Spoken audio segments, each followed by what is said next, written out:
kwa sababu ya uharibifu huo.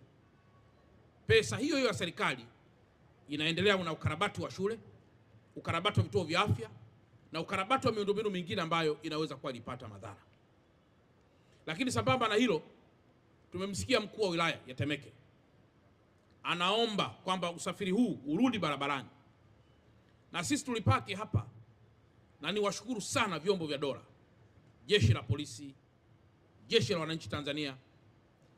Mabasi kama haya mnayoyaona, yote haya unayoyaona hapa, kama tungezembea mabasi haya yote yangeweza kuchoma moto, lakini pengine leo yangekuwa ni majuto ya kile ambacho tumekwisha kifanya.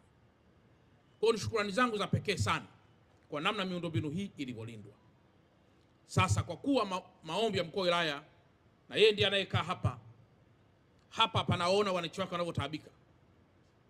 Leo ni tarehe 18 ya mwezi wa 11 2025, na waelekeza DART, na waelekeza UDART, na waelekeza TANESCO, taasisi zote za serikali zinazohusika kwa pamoja chini ya katibu tawala wa mkoa ndugu yangu Muhinte, wahakikishe tarehe 20 ya mwezi wa 11 2025 Alhamisi saa 2 asubuhi au hata kabla, mabasi yote yanaingia kwenye barabara kubeba wasafiri wa hii barabara ya Mbagala kuelekea mjini. Lakini ile barabara inayotoka Mwenge, ile inayotoka gerezani kwenda mpaka Kimara, ile na yenyewe tunaharakisha ili kuhakikisha kwamba inaanza kutoa huduma. Kwa hiyo tupo saizi kwenye matengenezo, tumeagiza pia baadhi ya vifaa, vitakapokuwa pia vimefika tutaanza pia kule.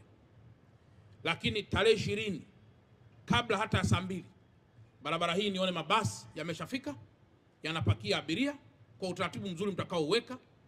Hii imeshakuwa ni hasara, na kwa muda huu hasara lazima wakati fulani huwa watengenezaji ni sisi wenyewe pia wananchi, kwa sababu hakuna namna serikali inaweza kutoa pesa mahali popote zaidi ya kodi hizo za Watanzania ziweze pia karabati mabasi na ziweze pia kujenga vituo hivi. Kwa hiyo Alhamisi saa 2 au kabla saa 2 mabasi ya mwendokasi ya njia hii ya Mbagala yaanze kufanya kazi haraka sana. Na mwisho, jeshi la polisi na majeshi yote ya vyombo vya dola tulionayo hapa waendelee kurusha macho yao ili kuyalinda mabasi haya na kulinda miundombinu.